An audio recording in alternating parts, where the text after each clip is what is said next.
আসসালামু আলাইকুম। আজ চলে আসলাম সাউথ আফ্রিকা কেপটাউনের একটি মাউন্টেনে উঠবো। তো উঠার পথে ভাবলাম কোন রাস্তা দিয়ে আমরা উঠতেছি, কোথায় গিয়ে কি করব সবই আপনাদের দেখাবো। এই যে দেখেন হাতের ডান পাশে শুধু পাহাড় আর পাহাড়, বিশাল বড় বড় পাহাড়। তবে যদি ভিডিও ভালো লাগে লাইক কমেন্ট শেয়ার করতে ভুল করবেন না, অবশ্যই আমাদের সঙ্গেই থাকুন। চলুন ভাই, আবার তো পরে যাবো না, কুমির টুমির তো আছে না ভাই? কুমির আছে কি তাই না? কুমির থাকতেও চলুন পারে। ভাই, আসতেও পারে। এটার মধ্যে আগুন ধরে হয়ে কিছু গেছে কিছু ভাই। জায়গা দেখে মনে হচ্ছে আসলে ভয়ানক, তবে তারপরেও উঠবো আজকে ইনশাল্লাহ। প্রস্তুতি, সেই প্রস্তুতি নিয়ে আসছি। তবে দেখা যাক। হাতের ডানে বামে এগুলো কি গাছ বলতে পারতেছি না। আর অনেকদিন আগে আগুন লেগে গিয়েছিল, আগুন লাগার কারণে সব গাছপালা পুড়ে গেছে। এই যে দেখেন এই গাছপালাগুলো, এই যে দেখা যাচ্ছে গাছপালা, সেগুলো কিন্তু পুড়ে গেছে, একদম খড়ি হয়ে আছে। এই যে দেখেন।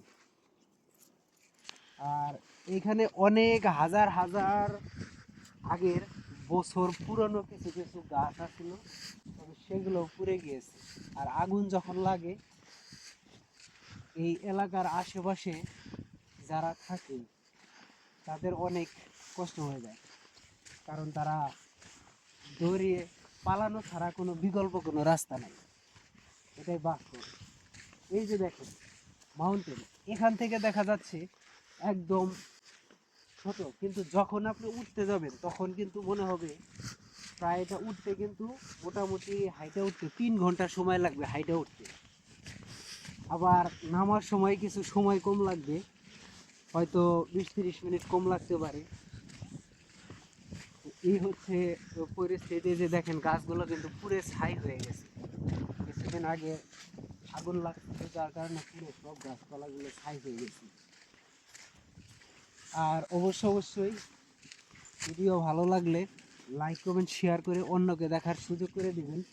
তো আলহামদুলিল্লাহ, এরকম একটা পাহাড়ে উঠতেছি, এর জন্য শুক্রিয়া আদায় করছি আলহামদুলিল্লাহ। কারণ অনেক মানুষ আছে লক্ষ লক্ষ টাকা খরচ করেও কিন্তু এরকম পাহাড় দেখতে যায় অনেক দেশে, মালদ্বীপ, শ্রীলঙ্কা বা আরও অন্যান্য যে দেশগুলো আছে, দুবাই, সৌদি, কাতার, তারা কিন্তু ভিজিটে গিয়ে এরকম দৃশ্য কিন্তু দেখার জন্য যায়, উপভোগ করে। তাই যদি ভিডিওটি ভালো লাগে অবশ্যই শেয়ার করে অন্যকে দেখার সুযোগ করে দিবেন, অনুরোধ রইল।